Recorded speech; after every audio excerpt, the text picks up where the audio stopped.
Hello everyone, welcome to another exciting episode of Magnum Opus. I know it's been a really long time since I made a video on this channel, but I'm tired of waiting around and doing absolutely nothing. Okay, so before I get into this video's topic, what I'm going to start doing is making followers of the day. So this week's follower is Tamara Phillips. Congratulations, you should totally send her a friend request. She likes to draw and she is an artist. And I've met her personally, I know her personally. Mela J. Georgia, everyone congratulate her. Woo! Woo! If you want to be recommended for follower of the day, or follower of the video, or whatever it's going to be called, totally like this page, or subscribe, or whatever. Okay, antics aside, what we're going to talk about today is what is known as scrying. Now there's two different sides to this coin, or two different branches to this tree, right? Using an object such as a crystal ball, like so, using a crystal ball, or maybe like a black mirror. I have a friend of mine named Toby who looks inside of a marble, etc. Now what this is reinforced crystal, right? Now, as I said earlier, there's two branches to this thing. One of the branches is more of like the mystic side, the magic, the psychic ability. So what scrying is staring into an object, such as a crystal ball or, you know, any item, and seeing things, opening your third eye and seeing into the spiritual realm or whatever to learn and stuff like that. Maybe to learn about yourself, or learn from others, or learn from the knowledge that is hiding right outside our third dimensional wall. Okay, and the second branch is the rational side of it, right? Which is what I prefer. Granted, I do believe in magic to an extent, but my magic is more of like mathematical data as to how it can manipulate the consciousness and reality, whereas other people believe like the magic as in like the prayer version, like the manipulation of space-time, manifesting desires, or having the universe carry out a certain intention. Okay, so the rational side, or the scientific side, is the way that I see it, is that you are allowing yourself to enter a state into hypnosis, a self-inducing meditative state that leads to hallucinations, etc. You're allowing yourself to dream while you're awake. Now, I wouldn't be recommending this to you had it not bore some type of fruition, you know? So how do you do it, right? I've actually learned from the 3 times that I scryed, the first one being that our anger is pretty much the mask to depression, and depression is rooted to our desire of longing. The third one was more about like suicide, like our souls will not be satisfied just because we kill our physical bodies. In the other side, or the afterlife, or even in the other side of oblivion, we will still feel that depression. I saw an image of a crying skull, is specifically what I saw, saying like, I'm still not satisfied even after death. So you have to make sure to face your problems head on and to achieve happiness. And you can't just run away from this reality. I'm not going to tell you to like, you know, gallivant and do your own thing without giving you some words of caution, right? So on the mystic side, you have the people who say, well, bless your space, because now I'm getting into how to do this, right? Bless the space before you commit to scrying. So they'll either burn sage, you know, or whatever. And they'll say the reason why you want to bless your space is because you don't want to invite any negativity or negative spirits or bad spirits into your presence, so you don't see anything that's disturbing or evil, etc. But because I am a Satanist, hail Satan,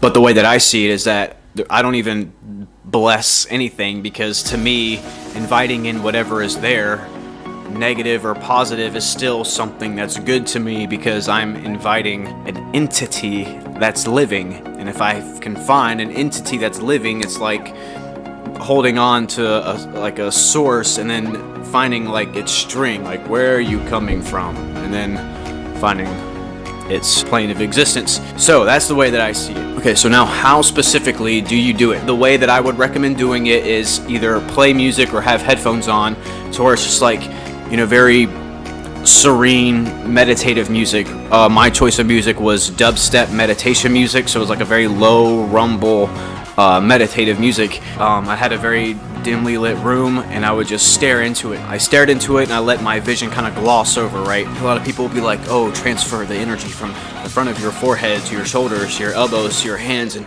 touch the crystal ball and make it... I'm not about to do all that, okay? Just stare into it, you can hold it, you can not. Now this process takes 15 to 20 to 30 minutes. Let your mind be quiet for as long as possible until you see a flicker of light. At least that's what I saw. I saw like a flicker of light. Like it looks like water reflecting light off of its surface. Like it's crazy. Like when I first saw it, it made me like, kind of go, what is that? Once you see like the flicker of light or you see something move, that's when I would let the mind start drifting, right?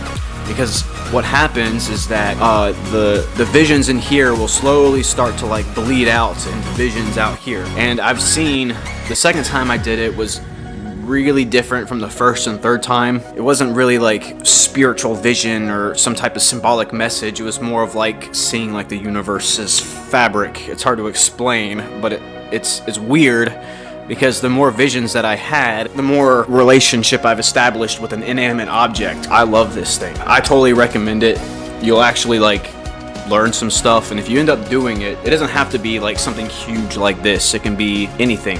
It can be plastic. It can be your fingertip, to be honest. It's just a state of hypnosis. Anyway, hail Satan. Alright, so now I'm going to talk about my personal life for a moment. So it's fairly obvious to say that I've kind of fallen off with my goals and my passions and stuff like that, but I'm getting back onto my horse, and I am charging forward with the intent of conquering, because I'm angry at myself. Not necessarily like I'm blaming myself, saying it's my own fault for falling off and stuff like that, but you know, with every day that passes, we have to take responsibility and accountability to ourselves and the states of our lives, right? I mean, because if you're unsatisfied with your circumstances, or if you're unsatisfied with the fruit that your life is producing, you have to make a change. It's all on you to make a change. You can blame anyone you want, but until like you slap yourself in the face and say, I'm doing it, I am standing up and I am forcing my will to make sure my life manifests in the right direction, you can do it. Now, is it going to suck? Absolutely. You're going to meet a lot of resistance because you are now fighting against the tides of natural destiny. But it is up to you to decide, and it's up to you to take power into your own hands. You can do it. I believe in you. And I believe in me. And that, I guess that's where it all comes down to, is just believing in yourself. And trust me, there are people in your corner who believe in you as well. Anyway, thank you everyone so much for watching. If you like this video, please share it. It would mean a lot to me, and leave a like on the video if you enjoyed the video, because when you like it, it boosts the algorithm. If you're on YouTube, hey, feel free to subscribe. Follow me on Twitter at Omegas Magnum. I'm pretty sure that's my Twitter name. Yeah, at Omegas Magnum. There you go. I'm done with ending remarks. Kaboom.